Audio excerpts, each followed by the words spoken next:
Praise the Lord. நம்முடைய அந்தரங்கமான வாழ்க்கை எப்படி இருக்கிறது என்று சற்று சிந்தித்து பார்ப்போமா? யாரும் காணாத வேளையிலே நாம் தனியாக இருக்கும்போது, எல்லாரும் இருக்கும்போதே நம்முடைய சிந்தை எப்படி இருக்கிறது? ஆமென்.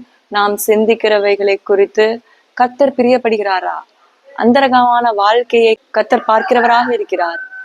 அதை பார்த்து கர்த்தர் சந்தோஷப்படுகிறாரா என்று சற்று சிந்தித்து பார்ப்போம். கர்த்தருடைய வார்த்தை என்ன சொல்கிறது என்றால், அந்தரங்கத்தில் பார்க்கிற உன் பிதா உனக்கு பலன் அளிப்பார். ஆமென். நம் வெளிய தோற்றங்களை பார்த்து நாம் வெளியில் எப்படி கர்த்தரை ஆராதிக்கிறோம் என்றோ, நம் நம்முடைய வாழ்க்கை எப்படி இருக்கிறது என்று பார்த்து பலனளிக்கிற தேவன் அவர் கிடையாது. நம்முடைய பிதாவாகிய தேவன் அந்தரங்கமான நம்முடைய வாழ்க்கை பரிசுத்தமாக இருக்கிறதா? நாம் ஆராதிக்கும் போது கைகளை உயர்த்தி ஆராதித்தாலும் நம்முடைய உள்ளத்தின் ஆழத்தில், நம்முடைய யோசனையில் நாம் எதை சிந்தித்துக் கொண்டிருக்கிறோம் என்பதை அவர் பார்க்கிறவராக இருக்கிறார். ஆமென். நம்முடைய கர்த்தருடைய கிருபையை எண்ணி துதிக்கிறோமா, அல்லது எது செய்தாலும் நம் கர்த்தருடைய நாம் மகிமைக்கென்று செய்கிறோமா என்று அதை தான் பார்க்கிறவராக இருக்கிறார். நம்முடைய வெளி தோற்றங்களை பார்த்து தேவன் மாறுகிறதற்கு அவர் மனிதன் கிடையவே கிடையாது. ஆமென். அவர் தேவன், ஜீவனுள்ள தேவன். அவர் எல்லாவற்றையும் அறிந்திருக்கிறார். நம்முடைய எண்ணங்களை அறிந்திருக்கிறார். நம்முடைய யோசனைகளை அவர் அறிந்திருக்கிறார்.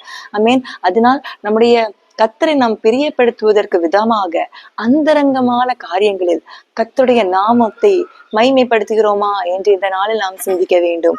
ஒருவேளை கர்த்தர் பிரியப்படாத காரியங்கள் நம்முடைய அந்தரங்கமான வாழ்க்கையில் இருக்குமானால், இந்த நாளிலே நம்முடைய தப்பிதங்கள் யாவற்றையும் கர்த்தரிடம் நம்ம தெரியப்படுத்துவோம். ஆமீன். கர்த்தரால் மன்னிக்க முடியாது என்ற ஒரு குற்றமும் கிடையாது.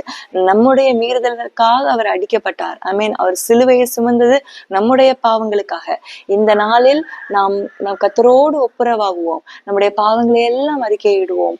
நம்முடைய பாவங்களை எல்லாவற்றையும் மன்னித்து நம்முடைய அந்தரங்கங்களை சுத்தப்படுத்துவோம். கர்த்தர் நம்முடைய அந்தரங்கங்களை பார்த்து நம்முடைய பிதா நமக்கு பலன் அளிக்கிற தேவனா இருக்கிறார். அவரிடமிருந்து வருகிறதான ஒரு முழுமையான மெய்யான பலனை நாம் பெற்றுக்கொள்வோம். கர்த்தர் நம் மூலமாக பெரிய காரியங்களை செய்வார். God bless you all.